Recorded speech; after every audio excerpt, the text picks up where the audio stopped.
Hello everyone! Welcome to my YouTube channel. So for today's video, isasagutin ko itong tanong na ito. Actually, nasagot ko na itong tanong na ito sa comment section ng isa kong vlog. But I want to elaborate my answer kasi.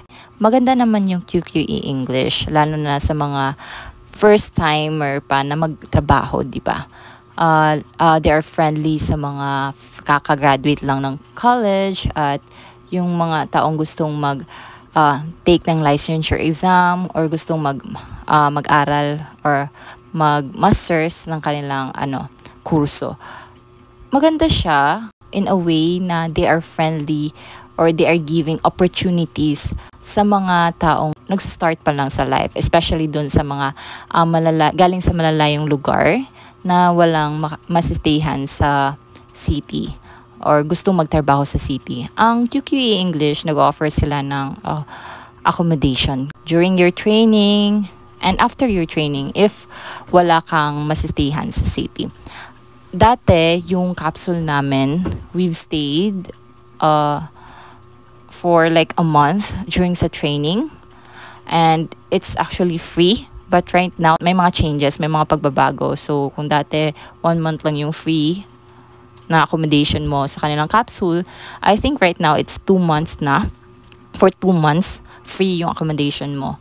Nung panahon namin, nung nagtatrabaho pa ako sa QQE English is kasama namin yung mga international students sa floor na kung saan yun yung doon kami natutulog at nagstay. So sa capsule namin sa isang side yun, doon nagsisleep yung mga international students. Ito yung training area namin before. But now, I think hindi na.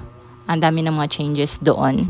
At yung proud nila, same thing. Ganun pa rin yung itsura up until now. Siguro yung changes is yung decorations and so on. At itong mga clips na to ay screen recording lang. So, pasensya na sa quality. Kasi nga, tinatry ko talagang makagawa ng videos about sa comment na yon at ayaw kong sayangin yung opportunity nito. So, sana magustuhan nyo.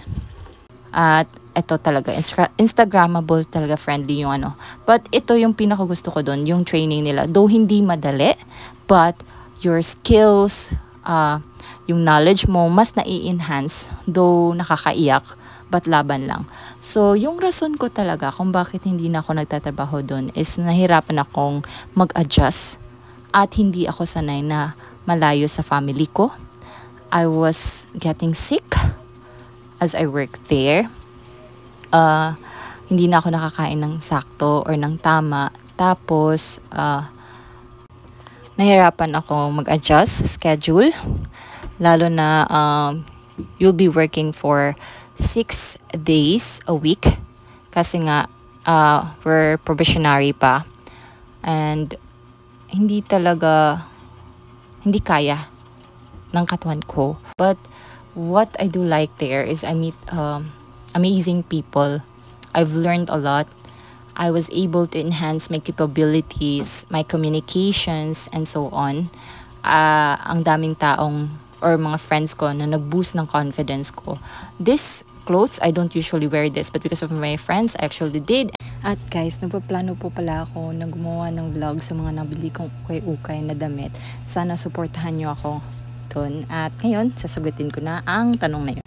So to answer the question, yes, tumuloy talaga ako sa QQE English at nag-work ko doon for about 5 months. So yun lang and thank you for watching.